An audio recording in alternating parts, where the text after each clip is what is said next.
Well, welcome back to another episode of Just a Bit of Banter. My name is Patrick, and in this special bonus episode of the podcast, we have Crunk Chocolate on from the Shades of Blue podcast.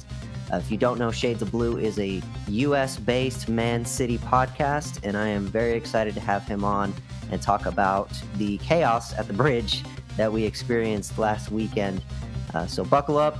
We get into a wide range of topics, and I'm not going to waste any time. Let's get into it. Well, welcome back to a special episode of Just a Bit of Banter. We have the one and only Crunk Chocolate from Shades of Blue out here, special guest on our show, the one and only building an empire in the United States City podcast community. Welcome to our show. You have had us on your lit streams. You have been building a community for U.S. City podcasters, content creators. You're a legend in the game, even if you don't know it. And we appreciate you being on here. How you doing tonight? Welcome, Crunk Chocolate. Thanks for having me. Way too many specials, but thank you. I'm happy to be here. Yeah, I am at this point where I'm starting to realize we've been here long enough. There have been people who appreciate what we're doing, and I need to learn to take the love. But I'm always in the state of bringing guests on and doing all these other things that I'm just like, yeah, it's weird. I'm always like you, like you're giving me the compliments. I'm the other way around normally, so I got you. In. Well, take that compliment, man. I remember you reached out to me in the summer of this when I was revamping this whole podcast and getting Greg and George on, and you'd reached out to me and said, "Hey, this is what I'm looking to do. I'm looking to build a community," and I couldn't be more grateful that you reached out to me. That's literally the goal of this, is just so that I could talk to more City fans. So, yeah, absolutely, Greg. Metal Horns, legend in the game. So appreciate you being on, and I can't wait to get into the chaos Let's go. That was. Yeah, let's get into it. Let's stop kissing each other's ass and let's go. I have to look at this beautiful man on here. I have to. I'm happy to see you again, buddy. Yeah, same. It was fun that one time. I came on the lit stream. It was lit for sure. It's gonna happen again, but I am one of those crazy people where I don't want to start repeating guests unless I absolutely have to. And I've been blessed enough to be able to not have to do that. So when I do come back around, no, it's either because I've gotten dearly in a bad circumstance or I really like you. So either way, when you don't know how to. Fair enough. Yeah, I'm being chaotic. Sorry, I've been mad chaotic ever since our draw against Chelsea. I've just been draw. All right, well, let's hear it. What do you? Yeah, man, let's get into it. We've already heard, frankly, this. You've heard enough of me on it. Let's be honest. Talk about it already. We did a whole stream about it, or a whole show about it already. So, what did you think about the draw with Chelsea? Well, and I don't want to throw the whole thing into chaos, like the whole conversation. But yeah, the Chelsea match. Okay, so I will take a few overwhelming takes from it, and I guess we can narrow it down. First off, is my take on the show was I didn't appreciate Raheem Sterling's waffle between the celebration. It was a little baby celebration, and then he was like, hold on, I won't celebrate. The intensity and some of the tackles he came in, just be like Cole. I liked Cole's. His little cheeky shoulder shrug with the face.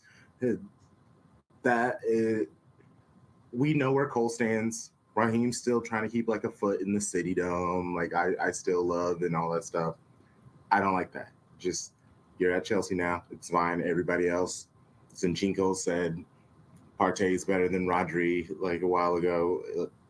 Other players have found their weird ways to pick their new allegiance. Pick your allegiance, bro. You're over there at Chelsea. You're building the cool thing. Everybody's got cool hair. I love what they're doing. Lots of like well moisturized, melanated men, doing cool things in London. Like, I respect that. But they're going nowhere. And we really shouldn't be making too much of the match. Yeah, I found it interesting because in preparation for this, I listened to your most recent episode about that. And the biggest thing that I appreciated that you started the show with, and I think we went back and forth on Twitter on this, is that these Chelsea fans are celebrating like they've won a title and they're having this huge win. And even the media, some of their questions was super weird to Pep with like, you've not managed. I think this was before the game, but you've not when your first season here or whatever, like you didn't win the title and Conte did, and now you've beaten him every year since, and all this, and it's these weird like backhanded complimented questions towards let's take away what City has done in order to prop up this mid-table team. So I really appreciate that you called that out in your show, and I kind of agree with you. I don't think we need to pay too much attention to it. Unfortunately, that's the episode we're on. In my opinion, what I said when we were in our last episode was basically City does this every time, right around this time where we go to a mid-table team and we have like just a weird performance. It's weird to say we performed poorly considering we scored 4 goals, but obviously we had the defensive errors. It was kind of a chaotic performance. I did not realize how important John Stones was to us in terms of playing the way we do until I saw this game. So there's a lot of different ways we can go with it, but overall, one, I appreciated your take on the media kind of trying to make it about Chelsea when really it's about City's dominance over the last 7 years. And two, this is just a standard performance for us at this time with a mid-table team. And no offense to Chelsea, but you're a mid-table team right now. Oh yeah, You're mid, bro. You're mid. They finished where they did last season. They are where they are right now, which is mid on both. This season, if you want to look at it, we lost to Newcastle 1-0 in the Carabao. Oops, we're out of the Carabao. Then we lost to Wolves 2-1. We followed that on a run of 7 straight wins, which included the 6 nailing slacking that we put on Bournemouth, the Manchester Derby win 3-0, which led up to the draw against Chelsea. John Stones, he is a stabilizer, and that's what he brings in. If Pep said it, Rico's gonna have to bulk up. He's gonna have to fix something up. If he was taller, everyone would be on him a lot more. But he's 5'7" there, so people are gonna be hesitant to give him the love. We recognize it. He's getting stronger, but there's a little more growth to go. It helps just having a 6'2" guy out there just balling, and as an extra midfielder. It's just what the big problem is. It's with Akanji, and it's not even really Akanji. It's whoever replaces him. It might not be him, but it's someone. He might give a bad pass to another player who then has to give another quick pass. We lose possession. Now we have a defender, Akanji, way upfield. We have Kyle Walker on the right, pushing way up. Vardial, chances are, is way left. And then you just have Rodri, Diaz, somebody else trying to stall. And hopefully everyone hustles back. A lot of the goals that we're giving up, though, the players aren't necessarily hustling back. They're maybe just so used to not giving the goal up that's when we give up that one goal. Yeah, I think definitely that Stones brings. I don't know. It's hard. I think Akanji, and we have players. Akanji. I don't scapegoat Akanji for that performance. Akanji did great, in my opinion, given the role that he had to do. I disagree with some of the City community that he can't do that role, and that it's not something we should see him in. I think we've seen this time and time again with Pep, where it's a situation where he is going to play players that he thinks can do that role or thinks can do a role, until they get it, because he has belief in him. And he's done that his entire career. He's done that with beginning to play out from the back in Barcelona, where I don't care the mistakes you made. I'll handle that in the media. I'll handle that in the press. You keep doing what I'm doing because I believe that this will work. And I think we're seeing that with Akanji. We're going to eventually see him rotate either with Rodri or Stones. Rodri's probably a bit of a stretch. He's so critical, and Pep loves him so much that unless he's injured or suspended, we're not going to see him dropped for any sort of game. But I think, and when he did, he played what, 4 midfielders, and then Rico as a midfielder, and during your boys, it was just like a bunch of midfielders. That's what yeah, you have to do when you don't have Rodri. You put exactly. 5 midfielders to all do Rodri's job. Yeah, and that's just, I don't know. That's a different problem to address, I guess, considering I think he's surpassed Fernandinho in my opinion, but it's a different problem to address. But I think Akanji can do it. It's going to take him some time. Took John Stone's time, took Rico Lewis time to get into where he is, and we got to be patient. We're in a really solid position right now, Yes. which again kind of leads into another topic I wanted to talk about. I realize we're a bit sporadic on our topics. That's all good. I think we're in a solid position considering where we were last year when we won the treble. Is like, what, I don't even remember, where were we last year this time of the season? 8 points behind Arsenal. It wasn't Who good. knows? Yeah, wasn't good. We're top of the league.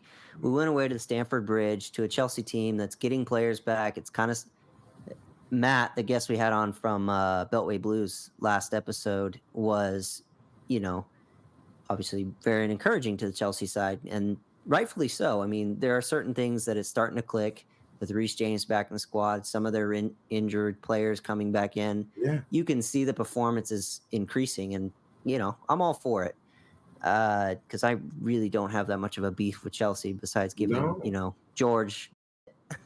Yeah. They actually look good. I see where they're going and what they can do. It's just if they can with a bunch of 22, 23, 24-year-olds, a lot of them who haven't had that heat, that intensity, but also the pay, the luxury, the availability of trouble if you catch my, so it's just how can they handle all of that? Yeah, I think handling pressure for sure in terms of expectation is well, it's just something they're gonna have to they need to learn. It's all part of being, I guess, where you're at now in the Premier League. It's a challenging thing. I find it interesting on that note that a couple of the episodes I've watched on City Plus, they do like that podcast where they bring players in, and I've watched one with Rico Lewis. I think I watched one with Jack Grealish and one other one. I forget who it was. But I remember something that stuck out to me was all three of them talked about, they asked him like a series of quick fire questions at the end of the interview. And one of them is, what's one thing you'd remove from football? And all three of them, they all said social media. That is the one thing they would remove from football, is the ability for people to really, football players to be a part of it. On one hand, I get it.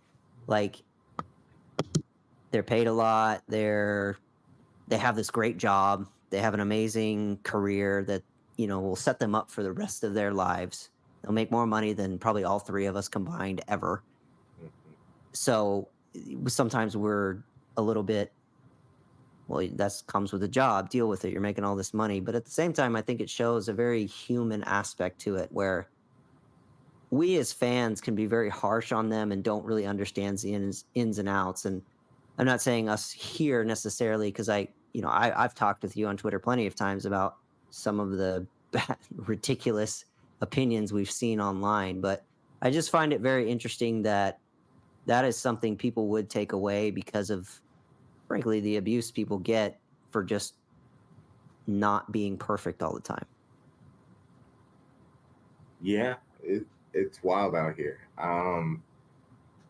I for people, if they do follow our social media, I am known for dunking on idiots and coming at fools, but at the same time, we're also very much in about collaboration and upping all our friends, and that's not just if you're city. We share much more than city content, city information. It's in the end, we're all rooting for the sport of football, for soccer.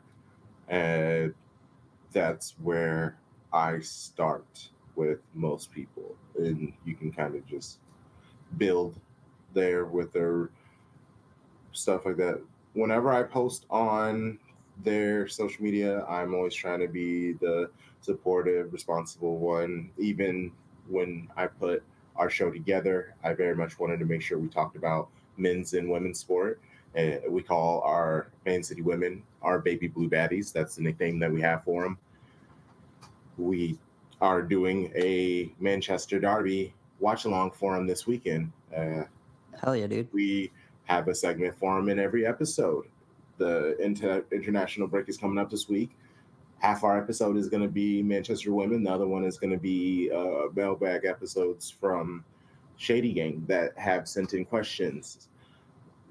Uh, I didn't know much about the women's side, but we had Tom Bomb. He helped us out. That was a part of even the listener's experience because I'm watching these matches consistently for the first time and my knowledge is growing and I'm building with other people and our network has grown and we've started to do NWSL and World Cup matches with other so communities and writers and stuff like that. It's which in the end, because I love football, I'm able to connect with others. I just happen to root for City. So Right. it's long roundabout way to, I guess, avoid the whole social media subject because, it's just social media. It's awful. Yeah. So with that, I guess the follow-up question on that is what got you into it sounds like your co-host Tom Baum. I've always wondered this and I've never had the chance to ask you is what got you into the women's side because you really are you guys and if you don't follow Shades of Blue, you need to. So please a quick sidebar before I get into my question. Go ahead and shout out your socials. We'll get them tagged in here when we go into post, but Yeah. Shades of Blue pod should be on all of them. Twitter, we're on Threads, we're on Blue Sky, TikTok, Instagram, all those things. If it's not Shades of Blue pod, you can look me up, Crunk Chocolate, CRUNKCHOCOLATE. Yeah, that's it. Appreciate cool. it. Yeah, of course. Oh yeah. So the question I had for you is again just something I've always wanted to ask you, and never really. This is the best opportunity to do that. Is it sounds like your co-host kind of got you into the women's game, but you're the only podcast I know that really truly covers the women's side of the game, and I mean, we don't do that here very much at all. Actually, I don't know any other podcast that is out there covering the women's game. So, what kind of got you into that, and I that's really the question is what got you into and wanting to cover the women's side of the game. I grew up playing rugby. This is another long bout. I do a long form episode. If you ever listen to Shades of Blue, our episodes are never shorter than 60 minutes. It's a vibe with us. You come hang with us. We like talking things through. I grew up playing rugby and played it for a decade. We had men's and women's. We practiced together. So that was really in it. And I've always just had strong women in my lives. But that was my first time just always watching women's rugby or watching women's sports because we would travel together. We would play, they would play. And just from there, I've always paid attention to the sport. But when I made the city show, Shades of Blue, I knew we had to do that. We were already trying to represent a space in city football in a niche space in the overall football media aspect is the POC aspect, the black aspect of sports. And I knew if we were already doing that, we had to get the women's. And when I reached out and I was doing the interviews with people, I was talking to them and I was asking what you're into and talking to Tom Baum. That was the first thing he said. The first thing you need to know about me is I love women's sports. And that's going to be the one thing that I want to push. And we talked about that. And that's why I gave him Baby Blue Baddies. that is his segment. He leads it. He talks through it. Sharpie, Tarek, and I will throw words in, but it's his thing, and it's great. And he's in it. He's tapped in with people. He's been able to help us connect with people. Everybody in our show has been key. And that's how every show should, work, is in their own ways. They are needed. Sharpie's our little mixy boy. He was down in LA and now he's in the DMV area. He makes sure to get out and really, he's the one connecting with people because I live in Iowa. And Tarek, he's the most important. He's the dad, the pod dad. The pod dad. Yeah. So he's talking about That's his kids. The relatability is just it's just off the charts. And yeah, I love those dudes. We haven't been able to meet. We're meeting up for the first time in Chicago, April 20th. We're throwing a huge breakfast event before the Tottenham game. We're going to do a live watch along after. Yeah, it's like a 3-course breakfast thing. 40 top, a little light. It's super exciting. Just if you're in the Chicago area, please look into it with us. You don't have to like City to come because it's just food. That's the first part. Yeah, dude. Not rubbing City in your face. It's just, let's be football hooligans, but let's be sophisticated for like an hour. Yeah, exactly. And if you want to convert to City, we're there for you. We'll pray for you in the back. Don't worry. Yeah, just come and hang out. You can accept the Lord into your heart. What did you say the date was again? Did you say it was April 20th? 420. Is it? Convenient Oh, date. that's so weird. That is. Oh, who knew? It's 420. Oh, man. weird. Yeah, so Well, just come and hang out with us if you're in the don't know Chicago about area.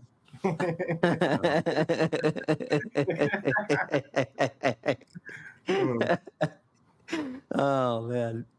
But I guess, Greg, what was your take on the whole Chelsea City match?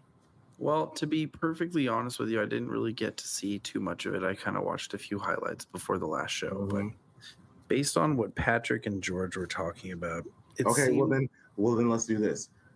What about the fallout? All the noise, all the noise. That's all it was noise. All they did was just freaking yammer on about how, well, this person was out. Well, that person was out. Well, this should have been a goal, but it wasn't a goal. And then the VAR was this, and then the VAR was that.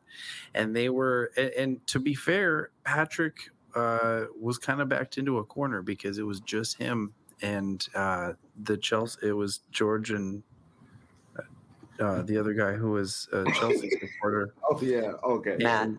Matt. I thought you were. For some reason, I thought you were forgetting your own show bro's name. So I was like, who do I do this show with again? Whoever that other Chelsea person is. George. I know George. In show I can't wait to meet him in person. I wonder if I ever will. George, when you come up to do music, we might do a just live at my studio podcast. That would be fun. If we could do it in the day, because I can't stay late. George avoiding me. I know. So we're gonna give him so much crap about it. It's like I went into the fire and did two Chelsea supporters for that, where you thought you won a fucking title, and now when I have two City supporters, they weren't they? They were very smug. You didn't deserve that. You did not. It's all good. I'll stand up for my club. We want a treble. So each one of you guys got a point. At the end of the day, it doesn't really matter. And who's at the top final of the table? Result. Who's at the top of the table? Thank you. Exactly how I started the show. Is like City are top of the table, and we want a treble. Chelsea's not. You know done who that. else is higher than George's team in the treble? Mr. Brighton. Brighton's higher than that. Exactly. Even though they keep drawing. Yeah. You gotta all jokes aside, like you guys have a ton of injuries with key players. It's so dude. It's Hey, so shitty. so does Newcastle, and Newcastle they're arguing with their fans. Did you see that shit about Trippier? Oh my They're God, arguing with this- it's just growing pains for them. We're trying to work on something with we're working on the details right now, which is why I don't have them. But we're trying to get a Newcastle group on here, and probably 2024. And you know me, Litstream. My question was about Newcastle. I love them. I love their story. I want them to be successful. So I'm really excited about that. But what they're going through right now with their arguing, bro, you can't be doing that, man. Mm. You just you got to calm down and recognize where you are. I know you're excited for the future. You're going to win a Premier League in the next 5 to 6 years, but just relax. Yeah, Trippier. Hey, respect the process. Respect the process. Trippier doesn't have that time. He doesn't have that time. He can't be patient. He's not going to win a Premier League with them, but they will. Nobody I got guarantee that you in the time. next 5 to 6 years, they're going to win it. Probably next year. It won't be this year because it's going to be Brighton this year. I don't know. I don't know if I told you about this. But Patrick knows about it. He hasn't been telling anybody because he doesn't want to admit it either. But secretly, I'm betting on Brighton winning the league. We all know this if you've listened to any episode, of course. It's gonna be like one of those crazy 2,000 to 1 odd bets. Pay off $1 million, put $5 on it. I don't know how odds work. I don't know. I mean, he kind of told us. I'll tell you when all of my experience gambling has. I'll tell you what though. I actually, when I went out to Las Vegas for a concert a few months ago, I found. No, we all know where you went. You went to when we were young. Relax. We went to when we were. No, I'm talking about the craps table. We found a craps table late night at a casino. I couldn't tell you which one it was, but we got real hot on the craps table because we were hitting these 5 to 6 payout. I don't remember what the odds were, but it was really good, and we hit it a couple of times. It would roll 11s or 10s or something like that. It would pay out 13 to 1.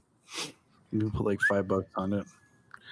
And it was a long night. We went up, we went down, we were up about $300. Sometimes maybe good. Sometimes maybe shit. And then we lost it all. And then we had a ticket for $50, and we were leaving the casino, and there was one of those slot machines right there at the end, and we put it in, and we won $150, and so we took it back to the craps table. And then we went up. I think we got up to 2 or 3. I think it was $350 at one point, and then we lost it all. Jesus, Greg, come on, man. That's how it works. That's how it works. But while we're doing this divert, I don't mean to cut you off, Greg. How often does this happen? I mean, I know this is an audio experience, and I'm talking very specifically visual things. Patrick is totally rocking sleeveless right now, so he's just suns out, guns out. He's just the muscles showing. It's just how often is this normal for you? Do you have to experience the studio look? We did it especially for you, buddy. I had a tank top on all day, but I put a shirt on. I got Jimi Hendrix on. Playing guitar. I fox with that.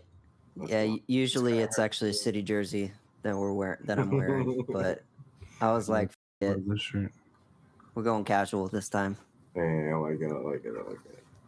Yeah. How is Bean the dog? Oh, Bean the dog? He's actually laying at my feet right now. So you don't know I have an Australian Shepherd mix. He's so cute, dude. Dude, he's friends with literally everybody, and he's a great guy. It's past his bedtime. He has producer credits on every single song. Yeah, every song I've done with Greg, he definitely has the executive producer credit. He fronts the money, of course. Fronts the money, and then he gets final cut. Yeah, I mean, it makes sense then. There's live video out there of him speaking. Yeah, we have it on video. One of, I think it's on my Instagram actually, isn't it? Yeah. When we were gonna do flying. Oh, that's hilarious. Oh, that's so dude, funny. that's so funny. What do you mean when we were going to do that song? We're going to do that song. Oh, we're going to do it, but guess Yeah. what? Greg decided to be. Here's how Greg works in the studio. We're departing from all Oh, football. don't blame talk, this on so- me, dude. No. Key It change was is. Brandon. It is key change was exactly. Brandon. No, it is exactly on you. Change was Brandon. It's straight up exact, bro. It is exactly on you. We had the entire song written. We had the music in place, drums, guitar. We just needed no. We had drums, guitar. Let me finish. We had drums, guitar, everything, and we were in the studio with my buddy Brandon, who's like, you think I'm a good producer. Brandon is like 10 levels above me. He's so fucking talented. But we're sitting there, Greg's singing along to the key that this song is in. Brandon gets the bright idea to get a capo out, increase the key on the song. And Greg's like, yeah, I mean, this is like way more comfortable for me. This is better. Why don't we do it in this key? I didn't say that. Brandon said that. And We were done with literally, the song. We were done with the time song. after time after time, Greg has joked of the in the time. studio of just scrap everything in the middle of doing his album. Scrap everything. We're going to do it all over again. Well, guess what happens when you change the key to a song? You get to scrap everything and record everything again. We had a fully finished song, and this goes on and says, yeah, I like this key. Let's do this. So we scrapped everything and redid the song, and now it's not released yet. So Okay. that's how the story went. Here's my recollection of it. Okay. Here's Greg's version. I said that there was this guitar bit in it, that like this lead line in the beginning part of the song, that when it sounded how it sounded like it was slightly off key, even though it wasn't. When you isolated it, you could hear that it was not. So we decided to turn it up slightly, which changed the whole dynamic of the song. And we all felt it. We all looked at each other and were like, holy shit, this sounds way better with this up higher. And then Brandon picked up the acoustic guitar and he was like, he grabbed the capo and he put it on the 4. Or no, he put it on the 3. It doesn't matter where you put it. You put it where he changed the key. He put it on the 4. And then he was like, sing it. And then we all looked at each other and we were like, this is better. So we all agreed to scrap it and start over. Yes, we all agreed, but it was originally because of your idea to scrap everything and redo the song. Maybe we should scrap this episode and redo the episode, Greg. How about that? No, we don't have to do that. We don't have to do that. There's some good stuff in here. That's why you can cut stuff out. All the I'm not cutting any of this out. What are you talking about? Yeah, and don't ask me to change my voice to any key because I won't know what you're talking about. So this is I don't know what the key is. Honestly, I couldn't tell you. If my life depended on it, I could not tell you what the key of that song is in. But I could play it on a guitar, and I have been. Slowly. And it's a great song. I have been. Just got to get those off beats. I do want to know your thoughts on our upcoming matches because, yes, we played Chelsea. We still have Liverpool, Tottenham, Leipzig is Champions League. Everything's clinched and everything. Aston Villa's after that. Pretty tough matches in the Premier League. Out of those 3, how many points are you feeling we would get out of that? I think if we can get 7 out of 9 points, that, in my opinion, that wraps up the league. The big question for me, and whether we'll do that, I don't know. Because the big question for me is, when does Rodri serve his suspension? He's on 4 yellow cards. He's definitely going to get another yellow card before in one of those games. So, do you get to choose when you serve it, or do they tell you? No, it's kind of tongue in cheek. So remember how coaches get when they get, I think it's 3 yellow cards, isn't it? They serve a suspension with the new rules. Is that correct? Yes, it's 3. Yes. Yeah. So with players, if you get 5 yellow cards in a certain period of games, it kind of counts as a red card, and you have to serve a suspension the next game. Rodri, one of our key players, is on 4, and due to 1, just him as a player, 2, the role he plays in the team, he's gonna get another yellow card. He's So a I naughty think boy. yes Yeah. and no. Untucked. He's untucked Rodri this Oh season. yeah, untucked Rodri. That's gross. Uncouthed. Very much so. I don't even know about so- his business, whether he's tucked or not. That's not my- Hey, no, we don't judge. No. We don't judge. We are, There's presumptions. yeah. There's always presumptions. There's but always presumptions. As long as But- it is safe and everyone gives consent, we're pro kink over at Shades We're of Blue. good. Let's go. Yeah, man, hey, you want to get weird, people. You over the age 18 and there's consent? I'm all for it. I don't care. Yeah, little freaks. What's up? Bang bang. I'm not a part-time musician for no reason. Dude, You I'm gotta gonna do some tell you things. That's how you something. get those songs. You know, you gotta experience. It doesn't work. It doesn't No. work anymore. Here's before I answer the question fully. Here's real key facts, and Greg can attest to this. If you become a musician because you think that that's going to happen, you're sadly mistaken. That's not how it works at all. It's totally why both of us did it. It's totally why. If you boil it down to like a singular reason, most everything, or specifically that music, I think Patrick and I can agree that that's the root cause. It's because you want to look cool, so chicks will like you, and also it's. And I then just you wanted find to- out it's a lot. I Of didn't fun. even think about the chicks thing. Honestly, I just didn't want to be a fucking loser anymore. Yeah. A nerd. I mean, I'm still a nerd, but He is a nerd. at least I'm social now. Yeah.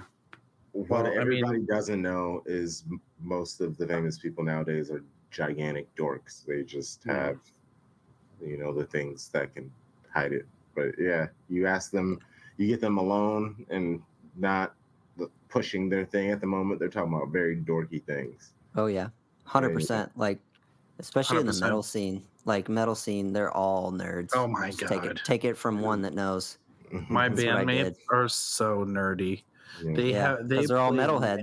Magic. Do you play Magic, Patrick?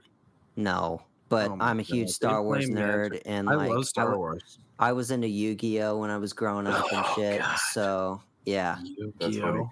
I I'm still had go back and watch cards. that when as like a guilty pleasure. I'm not gonna lie. Sorry, Really? babe. My I use my girlfriend's Amazon Prime account and watch Yu-Gi-Oh. Now you know. Yu-Gi-Oh. You know what? I'll tell you. I like Digimon. Do you ever watch Dude, Digimon's the shit. I fucking loved Digimon. It's a classic. Yeah, it's a classic. Very long. Yeah, man. And then I watched it recently, maybe like 5 or 6 years ago. I don't remember, but it was Did it hold up? It didn't It's hold up. just, I don't know that necessarily. I don't know that I was looking for it to hold up as much because I knew it was going to be stupid, but I didn't realize how stupid it was. But at the same time, it was like, yeah, Digimon. Right. You know? Oh man. No, I'm But like, I very- get why my mom was like, bruh, come on, this shit is dumb as fuck. Oh my god, she would tell you that the singular worst experience of her entire life was taking me and my two sisters to the Pokemon movie when it came out in Nice. theaters. Yeah. Remember that? Yeah. The OG one, like 2000, like 20 years ago. Yeah, with Mewtwo. She thought that it was so stupid. She complained about it. She complained about it on the way home. She was like, this, not really. It was like, that was so dumb. Oh, But yeah, as far as sorry to get back to your question, buddy. To get back to like the fixtures ahead, Liverpool, I think we're gonna pull something out. It's at home. Spurs, we got real lucky. Like literally, that Chelsea game handed us a bunch of injuries, where I think we're gonna get through that one. It's the Villa one that I think is tricky more than anything else. We got to go away to Villa Park, and Villa is flying right now. yes. And hey, shout out to Unai Emery. He's doing a great job there. Yeah. So I think Villa's the tricky one. Liverpool is going to be exciting. It always is. Like Mhm. I'm of the mind. Like I'm from, I guess, City fan communities. Just Liverpool's more of a threat to me than, and I hate playing Liverpool more than I hate playing United. Yes. So yeah, I think Liverpool will be tight, but I think we'll make it through. Spurs, we got lucky. They've got a bunch of injuries, which I never wish. I want to play. I want to play a full strength Spurs, especially with how they've been this season, and see how we do. But I think we'll get 3 points because we're not at their stadium, so we'll at least score a goal. um, and then Villa's a tough one. So Yeah. all of that being said is really dependent on when Rodri gets that 5th yellow card. If it's against, if it's against Liverpool and he's out for Spurs, that game becomes, in my opinion, a bit more tricky because we have to do a Son, and their front three are pacey. They just are, and we struggle with that in transition. Son is on a, I don't know what his stats are right now, but I've been watching their matches. I am big on vibes, and I watch players, how they play, their focus and stuff. Son seems a little like he's not as locked in as he needs to be. He started the season great, but he seems to be kind of tailing off. For Charleston, they're tailing off. They have their injuries, but everybody has their injuries right now. City, we just back-to-back matches, lost players leading up to the match. I don't know really how often that happens. I don't want to change anything. I am intrigued to see, I wonder where does Sergio Gomez come into any of this? Where's he been? Well, he's injured, I thought. Yeah, okay. So that makes sense. He's in. Oh, yeah. He was on crutches, I think, before. Yes. Was it before the Chelsea game? Yes. Or the Champions League game? I remember that. Anyway, I'm saying Sergio Gomez like I actually really want to see him play. He would stress me out if he's on the pitch. My show bros see Sergio Gomez just being moved up, and he will be a winger. Well, he plays that for Spain. Yeah, but the thing is, with Daku coming, I don't know if that's going to happen now. Yeah, no, I don't think Gomez has a place in this squad unless it's very, very, very rotational. Although I will say, if we play him against, say, Spurs, it's guaranteed Haaland goal, just across 85th minute from wide positions, and Haaland just, tap in Merchant Haaland. He's great. He's so great. He knows how to whip a ball in. I'll say that. Yes, he does. I think his ability to whip a ball in currently, Doku will get there, but his ability to whip a ball in is better than anybody on that side of the pitch right now. Doku will get there. I guarantee you. We see Doku next year. We talked about this with.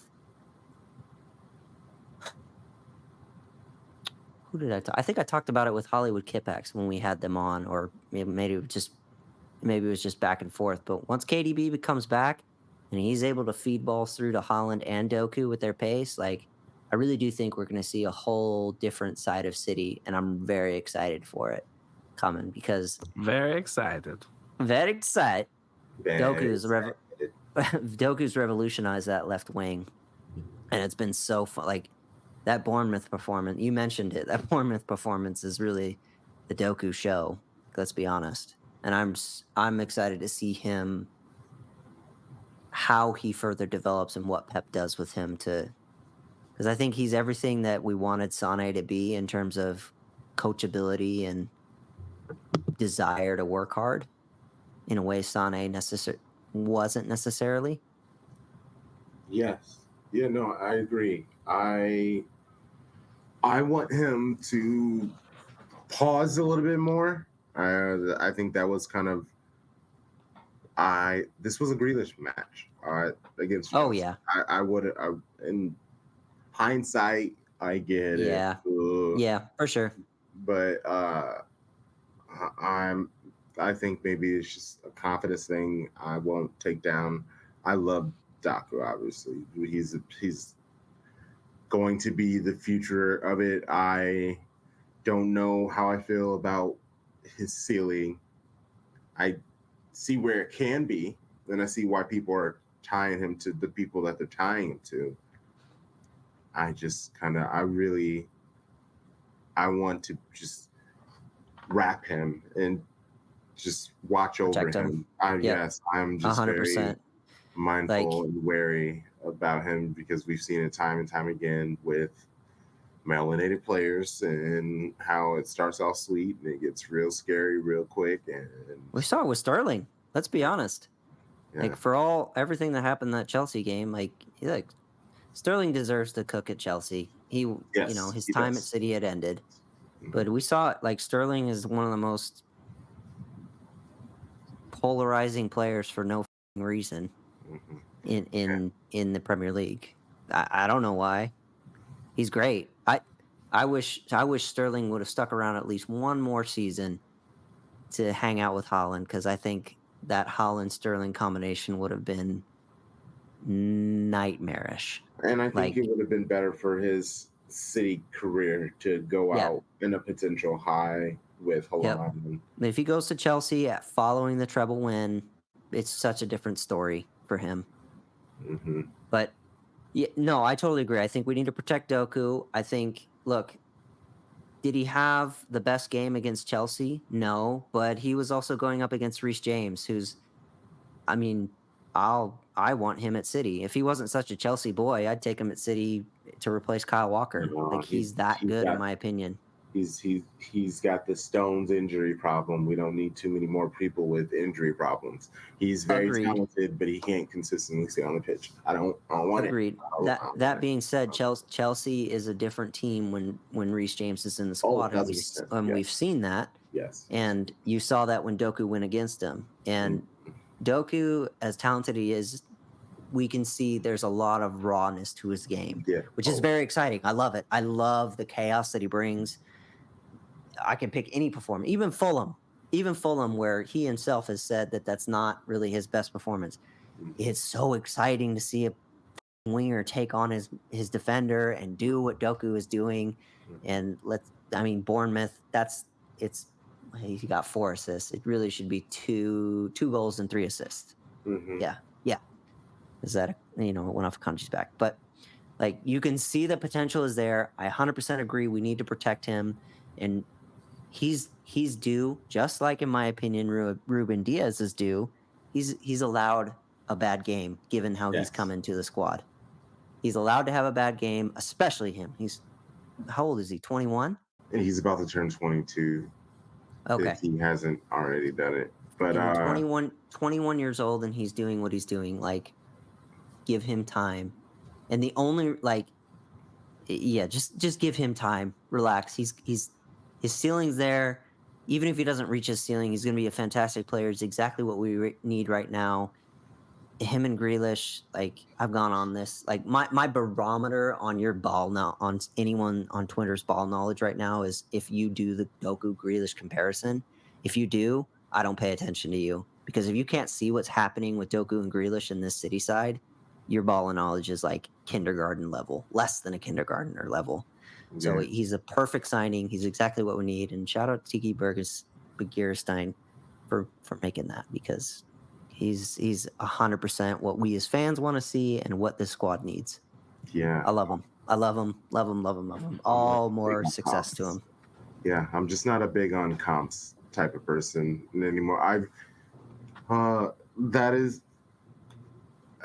with social media, it's really helped with doing the show, being able to constantly give takes and trying not to give the certain credence to thought and trying to be ahead of things. I will say we have kind of been on the whole, not DS out, but if you look at the squad, what Pep wants, the style of player that he uses and prefers and highlights, it isn't a Ruben Diaz type. We always need that. He always has that type. But we have him as our 4th most talented defender on our club. And that is our hot take, that we aren't really... The hot take. Yeah, we aren't really on the Ruben Diaz bandwagon. We really haven't been on it for over a year now. again, we know what he needs to be, but I feel like where he's messing up is he's starting to catch higher up the pitch. He's trying to do these cute little volley one-touch passes, and that was never his thing. It was never his style. He was just kind of the guy. He's beating potatoes, and now he's like trying to put herbs. He's trying to get like salt and pepper. He's adding paprika, cumin. Like, what were you doing all this stuff for? Like, bro, like, we know what you were getting for you. I'm not saying this is a bad thing. Sure. I know all players grow in Pep's system. I'm just saying I don't enjoy, or at least I don't feel as secure seeing him on the pitch, seeing his name in the starting 11 as I used to. I am really glad you brought this up because you've mentioned this before in some of your other episodes that I've listened to, and I'm excited to have this conversation with you. I disagree with I don't disagree with you fully because I definitely understand what you're saying, that he's, in terms of talent on the ball, you're probably right that he's fourth choice, fifth choice, whatever. He's lower on the list than Akanji, Stones, Walker, like all of them. Guardiola. Grit and especially. intangibles. That's what you're about to go to, aren't you? Grit and intangibles. He does the things coaches can't teach. No, that's not where I'm going with it. Okay. So one of the things that you mentioned, or sorry, I think it was Tariq mentioned in your latest episode, was Diaz doesn't look as good without John Stones there. Mm-hmm. And I found that very interesting because I don't think, at least when Diaz came in, Stones didn't look as good without a Diaz character there. And so I think the thing that we see is the development of a partnership. That's exactly what it is Stones makes Diaz look good the way Diaz makes Stones look good. What you have from Diaz, in my opinion, is, yeah, he's not the most talented on the ball, and he's not that, but there is that leadership potential that he brings in, and we saw that when we brought him into the club, and we continue to see that when he's in and out, when he's not in the squad for a prolonged period of time. You give it a game here and there, you don't see it that much. I'll grant you that. And we can skate by, and it's not a big deal.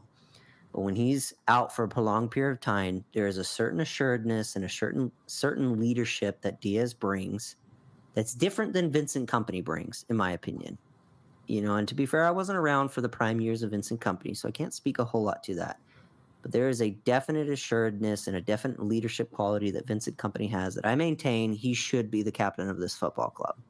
So while I agree with you that talent-wise, he doesn't necessarily fit the Pep system, and he's probably lower on that list, the thing that he does bring is a leadership at the back, and he's exactly what I think John Stones needs in order to be successful at this club. Well, I'm just going to say no one's ever beaten Vincent Kompany for what he did, what he stood for. Ruben Diaz in the air is kind of a joke for as tall and as big as he is. He's decent in the air, and I'm sure people will be like, numbers, but I don't know. I feel like we're not. When was the last Ruben Diaz timely header? It's been Akanji, there's Ake, there's Stones, Laporte would do it. I mean, again, that's not Diaz's thing. He's back there defending. I don't know, circumstances. And again, this sounds like I'm killing him. No, he's great. He's needed. He's going to be our guy when it comes to our big matches, our knockout round. It's going to be him and hopefully Stones. So like you said, it's a great pairing, and hopefully Vardiol and Walker. It's just I'm just saying. I get it, but at the same time, it's like I don't think it's. I'll say it like this: in the same way that it's no surprise to me that the first time we won the Champions League, the first time we went to the Champions League final and had the opportunity, John Stones and Ruben Diaz were in the lineup. It's no surprise to me when we won the treble. Who was in the back? Who was in that back four? John Stones, Ruben Diaz. I think there's something in that partnership that's just Yeah. I guess I will bring it in. It's an intangible thing. I can't really explain it. Fair enough. No, you're right. No, you're right. But it really is. It's like, is. and that shit, because at the end of the It's day, bananas. we're talking about humans here. There's intangible things to humanity and to playing on a team and to being a successful athlete. I can't explain it. I can't quantify it. But that pairing, Stones Diaz, I don't know what the stats are. I'm not a stats guy. I think they can lie to us, but that They are partnership lying gives to me you. so much confidence and so much assuredness that Mhm. I don't think you can discredit that. And so I think you need Diaz in the same way. I think they need each other, I guess is what I'm trying to say. Yes. Symbiotic relationship. I Exactly. need you, and you And all that need me. aside, I do think that Diaz should be the captain of this club at some point. But why isn't he? It's, Actually, a podmate basically brought it up. If you look at all our captains for a while, it's either been their last season or basically their last season at the club. Yeah, I think seniority plays a lot into it. Mm-hmm. Gundogan was senior, KDB senior, Kyle Walker senior. So I think seniority has a lot to do with it. Basically, if captain isn't the best thing on our club, if you are the main number one captain, Agreed. That is what made me feel a little bit better, because I was one of the people. Why isn't Diaz on there? Why? It doesn't make any sense. He's the most vocal. Blah blah blah. He's playing. Also, it just feeds into my narrative, which also isn't a narrative. Yeah. But when you're making these shows, and I like keeping people on their toes, how do I? I love it, man. I love the back and Closed? forth. And like I said, I can get behind where you're coming from, at least on the talent side of things. Because you're right. No. What Pep needs in a defender and what it looks like he wants, like, he ain't it.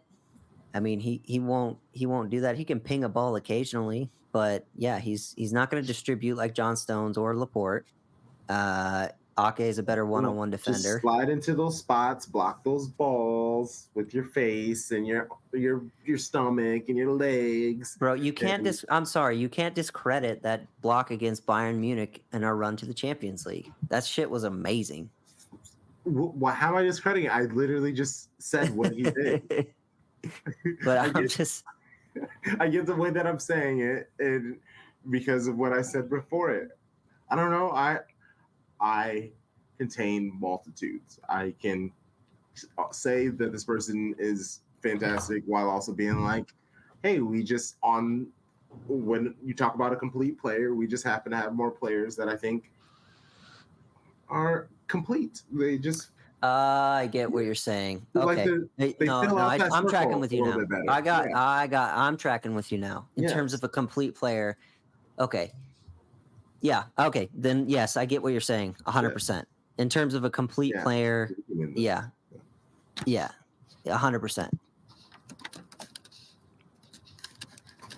100%.